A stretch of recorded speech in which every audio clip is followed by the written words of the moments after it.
রংপুরের মধ্যে আবু সাইদের খুনি, ওর নাম হলো ইউনুস, তার স্ত্রী ওই বিনা অপরাধে একজনকে খুন করেছে বলে তার স্ত্রী তাকে তালাক দিয়ে চলে গেছে। আল্লাহু আকবার। তার স্ত্রী বলেছে, তুমি একজনকে বিনা অপরাধে গুলি করেছো, তোমার সংসার আমি করব না, তোমার মতো জালিম পিশাচের সাথে আমি সংসার করব না, তোমাকে তালাক দিয়ে চলে গেলাম। এরকম অন্যায়কে যদি অন্যায় বলে প্রত্যেকটা মানুষ, বাংলার জমিতে কোনো ঘরে অন্যায় প্রশ্রয় পাবে না। কথা বলেন ঠিক কিনা? আমরা ওই মহিলাকে সাধুবাদ জানাই, তাদেরকে আমরা সালাম জানাই। আপনার মতো মহিলাকে খুঁজছে বাংলাদেশ। কথা বলেন ঠিক কিনা? আপনি যাকে হত্যা করলেন, আপনি একটু তার বাসায় যান।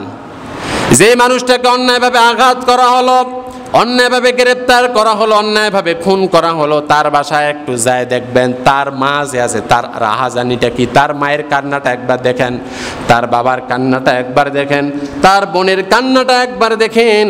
মা কান্না করে বলতেছে, এই সন্তানকে অনেক কষ্টে লালন পালন করেছি, একটা আমার সন্তান কত শ্রম গেছে, কান্নায় বেহুশ হয়ে যাচ্ছে।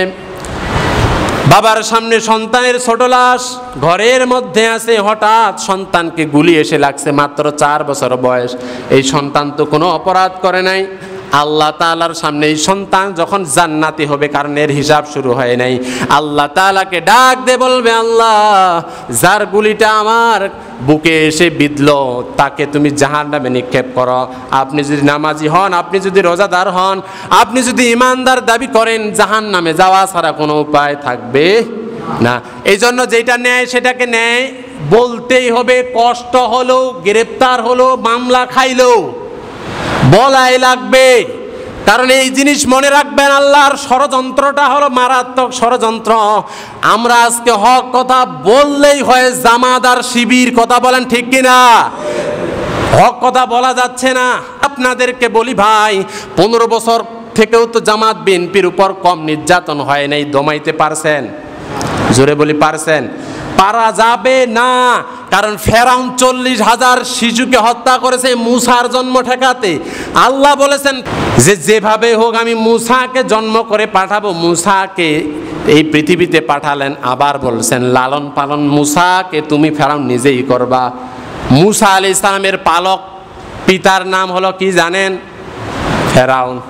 আসিয়া আলাইহিস সালাম লালন পালন করেছে, বলছে সন্তান তো নাই, এই সন্তান আমরা লালন পালন করবো। আসিয়া আলাইহিস সালাম ফেরাউনকে বলছে যে ফেরাউন মুসার জন্ম ঠেকাতে 40,000 শিশুকে ডিরেক্ট হত্যা করেছে, মুসার জন্ম ঠেকাতে পারে নাই।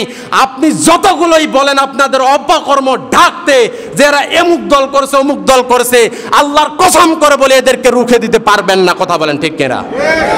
যত নির্যাতন চালাবেন, যত গ্রেপ্তার করবেন, যত মামলা দিবেন, এটা হলো ইটের মতো, যত পুরাবেন তত খাঁটি হবে, যত মামলা দিবেন তত ইমানদার বৃদ্ধি পাবে। কথা বলেন ঠিক কিনা?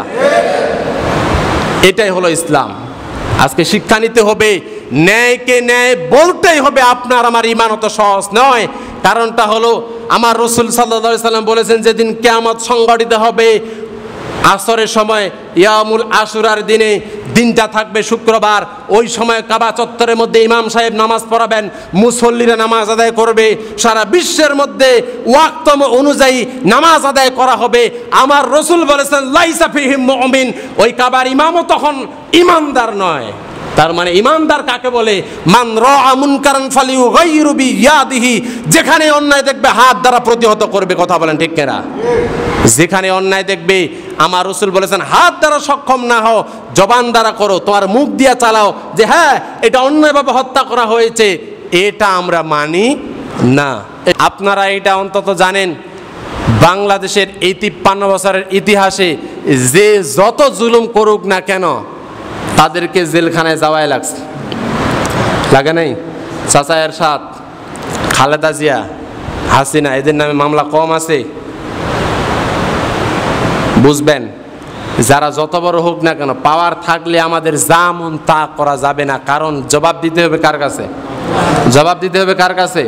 আমরা এখানে যারা ইমানদার আছি, আপনারা বলেন যে ইমানদারকে আল্লাহ সাহায্য করবে, এটা কি বিশ্বাস হয়? জোরে বলি হয়? কিন্তু আপনি আমি কি হতাশ হয়ে গেছি?